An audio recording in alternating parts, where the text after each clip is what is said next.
What's up, man? It's your big brother K-Rino. Look, check this out. Got a couple of things on the plate that I wanted to talk to y'all about real quick.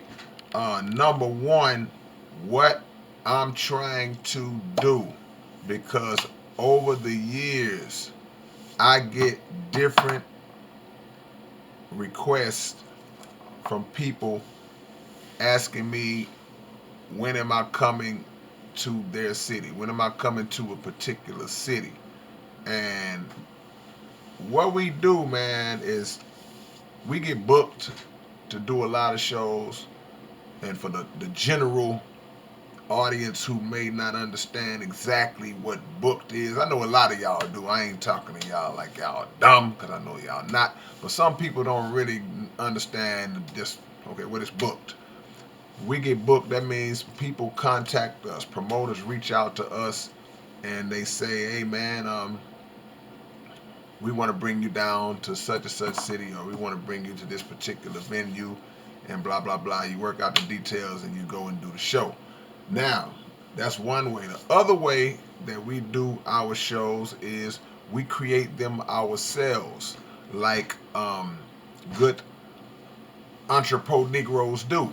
You know, we real hustlers, man, and we will create a show ourselves, even if it's in another town, even if it's in another state. We will rent out a venue, and we will promote it in that city, and we'll come down and do the show ourselves. But the thing is, we will only do that if the market dictates it.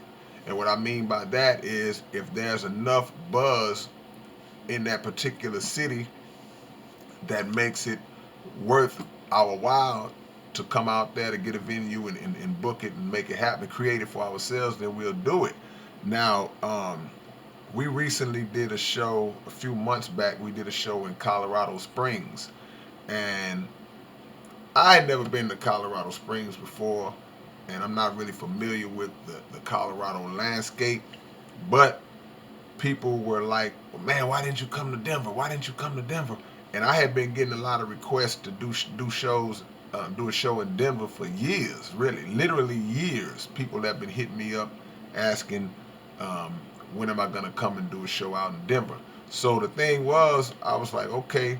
I assumed that because we were in Colorado Springs and we were so close, that a lot of people from Denver would come down to Colorado Springs, and we got a couple of people came down to the Colorado Springs show, but there were still people later like, well, man, next time y'all come to Denver. I didn't make it to the Springs. We ain't do it like that. So now we're in a position where we can actually book a show and create an event in Denver, Colorado. And I want to just test the market.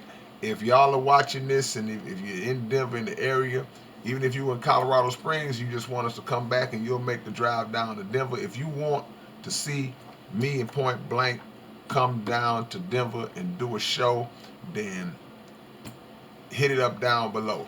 We will gauge the market. We will gauge the what is that? The wanting, the need, the urge, based on the response we get. So that's what we're looking at. So we got it laid out for y'all. We can make it happen in November, but we want to make sure that it's something that y'all want, and then that y'all will come out and support it. And if y'all are willing to do that, and then we'll set it up. We'll set it up, and we'll come to Denver in November. Now that's one thing, but um, the other thing is, I did a video, I think last week when I was in Fort Worth, and I talked about how the new generation of mainstream artists, particularly in the city of Houston, have been judged in a certain way, or they are being looked at and, I guess, lumped in the category with the typical mainstream artist or the commercial artist. And I gave my views on it.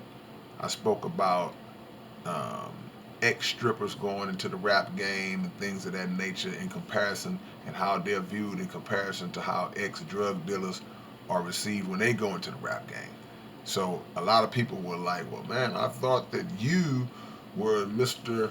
Murder the Mainstream, and thought that you were the guy who raps about the the secret societies and the sellouts and rap and all. Yeah, that is me. That's who I am. But what y'all have to understand is that the post that I put up that day was speaking from an angle of allowing young artists to mature and experience growth as people and see where they are in a 5 year span from the time that they begin their career. It's not wise to immediately condemn an artist who just comes out, who whose vision may be different from that of an individual who's been in it for years and years and for decades, and has kind of grasped what this industry is really about. It's not wise to condemn them or put them in a boat, in a category with individuals who intentionally set out to destroy the minds of the listener. Because believe it or not, there are some artists who, as long as they're making money, they'll say anything. They'll subject themselves to anything, and they'll subject the fan base to anything. That's why they'll promote drugs. They'll promote sex, violence, controversy, and things of that nature. They will portray themselves in a false light in order to get money. Or they're agents. They're agents who are planted in the industry, who are there specifically for the purpose of destroying the minds of the listener. And in our case, in hip hop, the young black inner city youth who are impressionable and influenced by the words that are said, the things that are seen in the videos, and all the different components that come with it. So, not that I'm up here trying to explain myself, because I'm not. I'm trying to give deeper clarity of what I meant, because I don't think a lot of people really understood what I was saying when I said that I support those young artists coming up, because I do. Plain and simple. I support their dream to be successful, but we also have to give them a window of time to see where their maturity level is in a few years. Does it stay here? Does it increase and they wake up a little bit and the message starts to change? Does it go down and it starts to deteriorate and degenerate and they get worse? Does their lifestyle, based on the money that they've made, start to take a dive because of the fact that now they are becoming victims of certain vices that they now have access to? Or do they go in the direction of many other artists who have used their platform and used their financial resources to uplift the community? That's all I'm saying. Give people an opportunity. You condemning and judging 17, 18, 25-year-old people. 25 is young, bro. It's old enough to know better, but you can't know better if you don't know better. If you've never been taught. I don't care how old you are. You can be 50.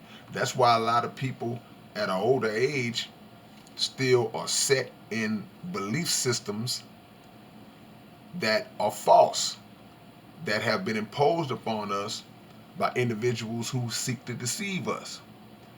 But because they've never been taught, then they don't know. So how can you hold a person accountable for that which he has no knowledge of? That's my whole point. It's my whole point to the post. And I think I said in the post, if we as so-called OGs in the game, if we don't take the responsibility to reach out to try to teach, then what makes us any better? Who's worse? So you have to grow, man. And the listeners have to grow. We gotta grow. Give an individual a chance. Let's see if he sells his soul to the Illuminati. Let's see if he does it. Or she does it. If he or she does it, then you deal with them accordingly. However, or you just say, I'm not touching that. But if they start to challenge the powers, I've seen some of the most ratchet content having artists challenge the powers. And what happens is when you start to challenge the powers slap you back down. They slap them back down because it's like, look, we've allowed you to get to this point. Now you want to step to us? You want to try us now? But I commend any of them who have the courage to do that, because that's what this generation was born to do. A lot of people in my generation, they scared. A lot of people in my generation are still have their hands in the pockets of the slave master. So they scared because that lifeline is a threat to get cut off at any minute. That radio play can get snatched. I've seen it. I've seen it on small levels. I've been in rooms with some of the top rappers in the city and watched the radio clown talk down to all of them in general, and nobody said a word because they didn't want that money to stop. I can't say nothing to him. They're going to stop playing my record. They're going to do me like they did Trey. But guess who said something? Your big brother did. But at the end of the day, you got to give people an opportunity to grow, man. Plain and simple. And after that, we'll see how this thing lands and lays out. But that's it, man. Y'all want to see me in Point Blank, come to Denver, Colorado. If you from the area, anywhere close by. If you live in Minnesota or something, man, I appreciate the love, but we want to make sure that we round up that Denver market. So don't post if you're from the other state. Now, you can post for your own state, your own city. That's cool, because I love to come to Minnesota or Mississippi or South Africa. Been getting a lot of hits from South Africa. Let's get that South Africa show popping. But it's all love, man. I appreciate y'all. This your big brother K-Rino. K-Rino. Trying to see if there's anything I forgot. If there's anything I forgot. Still working on a new album. Let me see if y'all can see this. I want to show y'all something real quick. This is an unused pen. You see, I hope y'all can see the ink levels in this unused pen.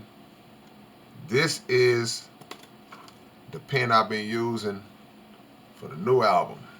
Let me hold them up side by side so y'all can see that work. I hope y'all can see that. Yeah, anyway, but we working, man. We writing. We getting this thing together for y'all. I'll reveal the title of the new project in about 2 days. But we coming. Peace.